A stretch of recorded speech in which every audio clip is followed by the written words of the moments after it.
1 out, man on. Drive to deep left field. And it was Angels 5, Red Sox 4.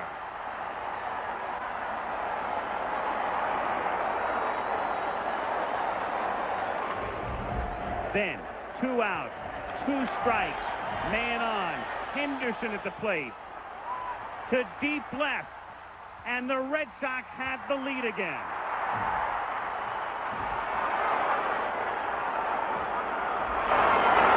The twirling, spinning dance of Dave Henderson as the Red Sox moved out in front 6-5.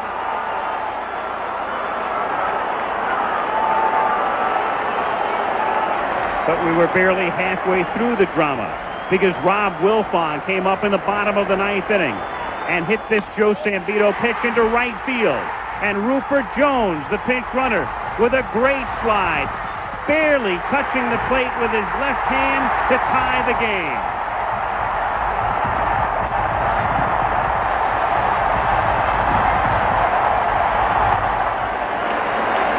And then the 11th. And that man Henderson again with the bases loaded facing Donnie Moore again.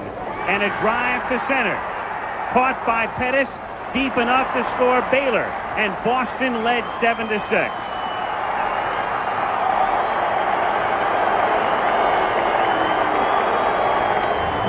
And then it was Calvin Schiraldi coming back from his night of utter agony and facing Brian Downing with 2 out.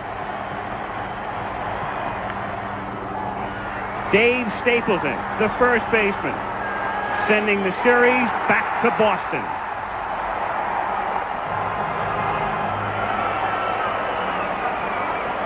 And on we go.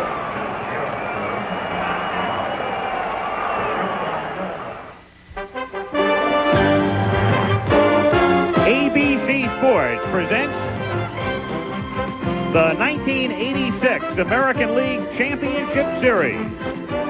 From Fenway Park in Boston, Game 6, the California Angels against the Boston Red Sox. Pitching tonight, Kirk McCaskill against Oil Can Boyd. The Angels trying to win the pennant with the former hockey player in his 2nd season. And the Red Sox try to send it to 7 with one of the more colorful characters in the game today.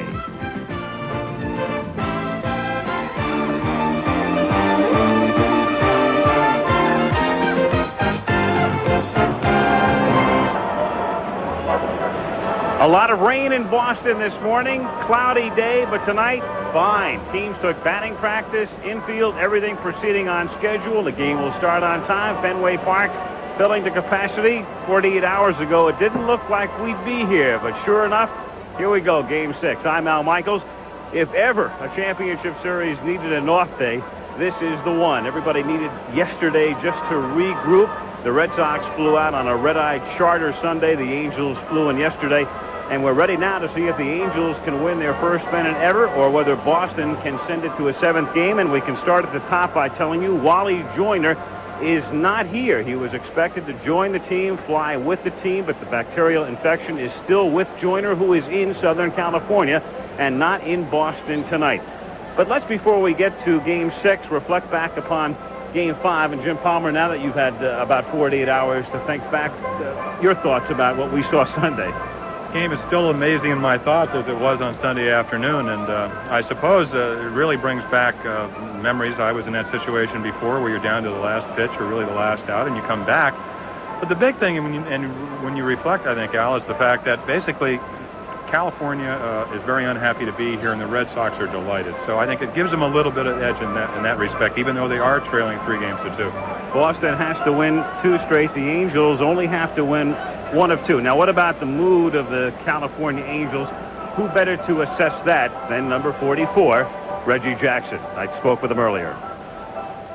Reggie, your ball club, an out away and then a strike away from winning the American League Championship Series. Next thing you know, you're on a cross-country flight to Boston for Game 6. Can you sum up in 30 to 40 seconds the mood of this team right now? I'm sure my feeling was like everyone else's, Al, when Dave Henderson hit the home run. Just before that, I was so excited, so full of wonderful air. My chest was blown up. just standing there next to Gene Mock, waiting for Dave Henderson to swing and miss and run out on the mound and join in the celebration. But then all of a sudden, it's like Michael Anthony, the guy that comes around with the $1 million check. He comes to your house, knocks on the door and says, "Oh, I'm sorry, wrong number." Or it's like winning the lottery and they say, "Hey, the wrong name." You just don't know what to think. We had no expectation of coming back to Boston, but here we are today. I guess the good thing that we could say is we still have room left on the rope. And other than that, there's really not much more to say other than we've got to win this ball game tonight. The pressure's on them tonight. I think tomorrow the pressure will be on us. And the pressure tonight for Boston on Oil Can Boyd, their starting pitcher. A lot of heroes on Sunday. We'll talk with a couple of them when we come back. This ABC Sports exclusive is brought to you by The Travelers, one of America's strongest, most experienced financial experts, and by a company called... Really spectacular catch, then the tip-in homer, and then his home run and sac fly. And then there was Calvin Schiraldi, who hit Brian Downing with a pitch to tie the game Saturday, subsequently lost the game. I talked with both men earlier. First, Schiraldi. I assume there was not a particularly restful sleep for you Saturday going into Sunday. When you would get up in the middle of the night, would there be any one particular thought you would have? I would just see the pitch hitting Downing over and over, and it's going to be something, I think, that's going to stick in my mind probably for the rest of my life. But the game Sunday really helped me out. It really helped me out for the rest of the series and hopefully for the World Series. But that night it was just the pitch that hit Downing just kept going through my mind, and I just couldn't get it out of my mind. Can you put into words for me what you are thinking about the count 2-2 and you fouled off a couple of pitches and you step out as if to collect your thoughts and gather yourself back together? And can you put into words what you were thinking about at that point?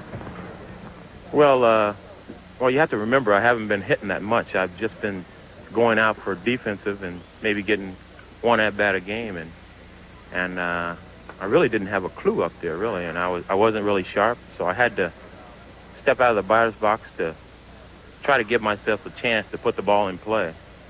I didn't expect, a home run or a double or anything, just to put it in play to give us a chance, and it just so happens I, got the big part of the bat on the ball and it went out of the park. All of a sudden, all of your old friends seem to come back after a time like this. Have you gotten any surprising communication in the last couple of days, somebody you didn't expect to hear from? Well, actually, my whole hometown back in Dos Palace, most of them sent me a telegram, and all of them said nice things in the telegram. And it's great to have your hometown see you in a game like that and to hit a home run. And all of a sudden, I've got more cousins than I knew I had, too, so. Henderson and Schiraldi talking about Sunday. That man, McCaskill, thinking about tonight, Tuesday. Meanwhile, let's check in on today's action in New York in the National League with Jim Lampley. Jim Lampley in New York. The National League's Game 5 featured a gutty pitching performance by Dwight Gooden of the Mets, and overpowering one by Nolan Ryan of the Astros, who pitched 2 hit ball through 9 innings.